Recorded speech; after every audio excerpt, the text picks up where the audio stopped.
Hello everyone, आज के इस एक्सप्लेनर में आपका स्वागत है। आज हम बोटानिकल क्लोनिंग के इस दिलचस्प कॉन्सेप्ट को डिकोड करने वाले हैं। अगर आप एमएच बोर्ड या किसी भी और कम्पिटिटिव एग्जाम की तैयारी कर रहे हैं, तो एसेक्सुअल प्लांट रिप्रोडक्शन यानी गैर जिनसी पौधों की अफजाइश के मैकेनिज्म को समझना एब्सोल्युटली क्रूशियल है। ये सिर्फ मार्क्स हासिल करने का तरीका नहीं है, बल्कि फितरत का एक बहुत ही जबरदस्त मैजिक ट्रिक है। तो चलिए बगैर किसी ताखीर के इसमें गौता लगाते हैं। फटाफट देख लेते हैं कि आज के इस सफ़र में हम क्या कवर करने वाले हैं। हम स्टार्ट करेंगे एसेक्सुअल रिप्रोडक्शन के बेसिक्स से, फिर कुदरती वेजिटेटिव प्रोपगेशन, उसके बाद पौधों की मस्नूई क्लोनिंग के तरीके, फिर बडिंग, फ्रेगमेंटेशन और स्पोर्स पर बात करेंगे, और लास्ट में सबसे अहम क्लोनिंग के फ़ायदे और नुकसानात। बस अपने जहन में ये एक क्विक रोड मैप बना लीजिए। ओके, तो सबसे पहले आते हैं सेक्शन 1 पर, जहां हम गैर जिनसी अफजाइश के बिल्कुल बुनियादी कॉन्सेप्ट्स को क्लियर करेंगे। एसेक्सुअल रिप्रोडक्शन एग्जैक्टली क्या है? देखिए, एग्जाम चेक करने वाले आपके जवाब में 3 खास कीवर्ड्स ढूंढते हैं।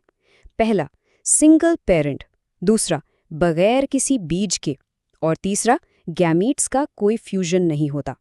अगर आपने पेपर में ये तीनों शर्तें लिख दी तो समझिए फुल मार्क्स पक्के हैं। बेसिकली ये बगैर मेटिंग के नए पौधे बनाने का एक डायरेक्ट प्रोसेस है।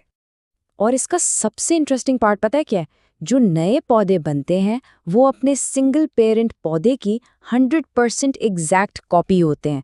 इसे आप बायोलॉजिकल क्लोनिंग कह सकते हैं। इनमें जेनेटिक तौर पे कोई तब्दीली नहीं होती, ये लिटरली अपने पेरेंट का अक्स होते हैं। चलिए अब आगे बढ़ते हैं सेक्शन 2 की तरफ, जहां हम देखेंगे नेचुरल वेजिटेटिव प्रोपगेशन, यानी फितरत खुद ये क्लोनिंग किस तरह करती है।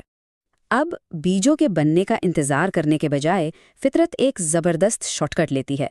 पौधे के आम हिस्से जैसे उसकी जड़, तना या पत्ते सीधा एक नए जानदार को डेवलप करने का काम शुरू कर देते हैं।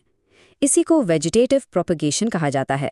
सिंपली पुट, ये फितरत का अपना इनबिल्ट क्लोनिंग सिस्टम है, जिसमें बीज की कोई ज़रूरत ही नहीं पड़ती। एग्जाम पॉइंट ऑफ व्यू से खास तौर पे एमएच बोर्ड के लिए ये कैटेगराइजेशन बेहद अहम है। आपको इन मिसालों को उनके पार्ट्स के साथ मैच करना आना चाहिए। तने के साथ हम देखते हैं आलू, अदरक, प्याज और गन्ना। जड़ की कैटेगरी में शकरकंदी और डहालिया आते हैं, और पत्ते की बेहतरीन मिसाल ब्रायोफाइलम है। इन कॉम्बिनेशंस को बिल्कुल रट लीजिए, क्योंकि एमसीक्यूज में ये अक्सर पूछे जाते हैं। तने वाले मैकेनिज्म को थोड़ा और डिटेल में ब्रेक डाउन करते हैं। आपने कभी आलू पर छोटी छोटी आंखें या आइज देखी होंगी, राइट? वो दरअसल नए पौधे का स्टार्टिंग पॉइंट होती हैं। इसी तरह अदरक अपने राइजोम्स के जरिए और प्याज अपने बल्ब्स के जरिए खुद को मल्टीप्लाई करता है। ये मखसूस टर्म्स अपने जवाबात में शामिल करना बहुत ज़रूरी है। और अब आते हैं ब्रायोफाइलम पर। सीरियसली ये तरीका मेरा फेवरेट है। जरा तस्वुर करें, इस पौधे के पत्तों के किनारों पर छोटी छोटी मुकम्मल कलियां बन जाती हैं।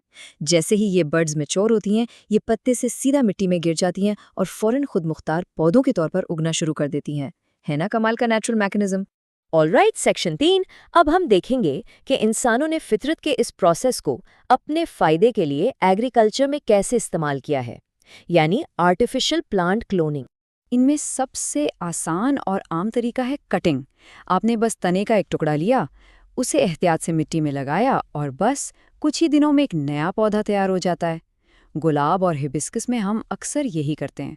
अगर आपने कभी गार्डनिंग ट्राई की है तो चांसेस हैं कि आपने ये तरीका ज़रूर आजमाया होगा। फिर बारी आती है लेयरिंग की। इसमें हम पौधे की शाख को काटते नहीं हैं, बल्कि उसे पेरेंट पौधे से जुड़े हुए ही मिट्टी की तरफ झुकाकर थोड़ा सा मिट्टी में दबा देते हैं। जब इस मिट्टी में दबे हुए हिस्से से नई जड़ें निकल आती हैं, तो तब जाकर उसे पेरेंट पौधे से अलग किया जाता है। बहुत ही सेफ और स्मार्ट तरीका है। और तीसरा मसनूई तरीका है ग्राफ्टिंग। ये इंसानों की एक बहुत ही क्लेवर इंटरवेंशन है। इसमें हम 2 मुख्तलिफ पौधों के बेस्ट पार्ट्स को आपस में जोड़ देते हैं। वो दोनों मिलके एक बहुत ही मजबूत, नया और बेहतर पौधा बन जाते हैं। कमर्शियल फार्मिंग और हाई क्वालिटी फल हासिल करने के लिए ये एक रियल गेम चेंजर टेक्निक है। सेक्शन 4।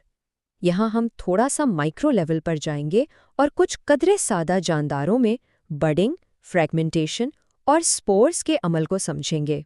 इन तीनों को याद रखना थोड़ा ट्रिकी लग सकता है, लेकिन चलें इसे सिंपल बनाते हैं। यीस्ट में क्या होता है, एक छोटा सा उभार यानी बड निकलता है जो नया जानदार बन जाता है।